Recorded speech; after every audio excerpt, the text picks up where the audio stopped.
Hey, so my husband was out of town this weekend with a couple of the kids. They went camping, and usually when they go down to the camp, it's they get to eat out at places they don't usually go to. It's very like low-key mom and pop places. And they also stay up a little bit later because they're on vacation. And so while they're on vacation, I kind of treat whoever's home with me and not at the beach with dad. It's kind of like vacation for us too.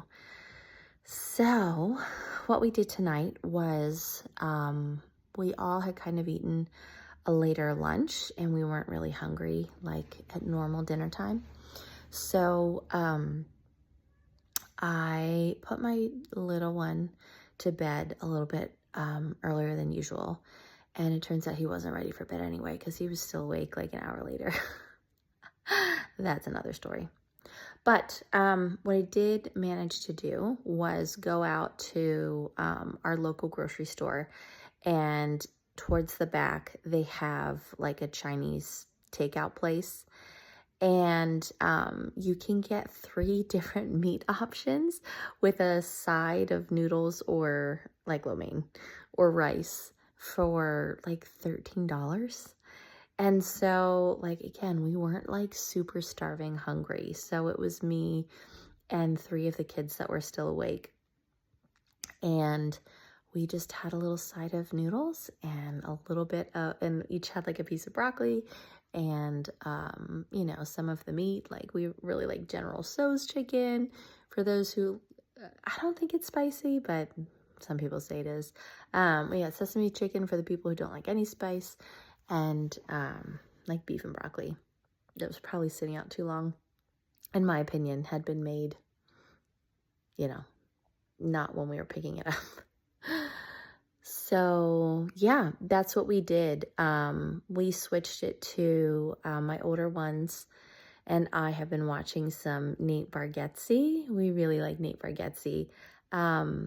He's funny, and he doesn't I think he's the one who said this. He doesn't over-season his words. He doesn't over-season his comedy with offensive language or foul.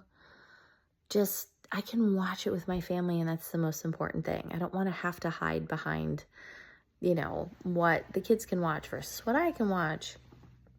So we had finished a Nate Bargatze special on Netflix, and we ate a little bit of Chinese food. We did try, my family and I love boba tea, and they had like a can of it, and I thought, oh, well, we can try this. It was like a taro tea, which I know I like taro, and it already had the tapioca in it. The taro itself was not, like the taro flavor, the tea was not bad, but those little tapioca balls were like, I don't even know what to call the consistency. They definitely were not the nice boba jelly squishy ones that I'm used to. This was just kind of like a jelly bean consistency. It wasn't like hard on the outside like a jelly bean, but like, when you bite into a jelly bean, it's just kind of like, it doesn't bounce back. It's not like the regular boba. Anyway, but it's also been sitting, it's also been sitting in liquid for how long? So if, it's got to be a different texture, right? Anyway, so those are my thoughts on what to do when my husband has taken some of our kids for a little mini vacation. And that's what I do when I'm home alone with the other half of the kids. So that was our night. I even kept one of our little guys up, our 4-year-old. I kept him up. Not that he was particularly like engaged with what we were watching, but he thought it was cool to stay up late. And he was kind of at that point where he was content to just like snuggle with me. And he did go off and play a little bit, but he wasn't being loud and obnoxious or anything like that. So yeah, that was our night, and I'm gonna head to bed and get to church in the morning.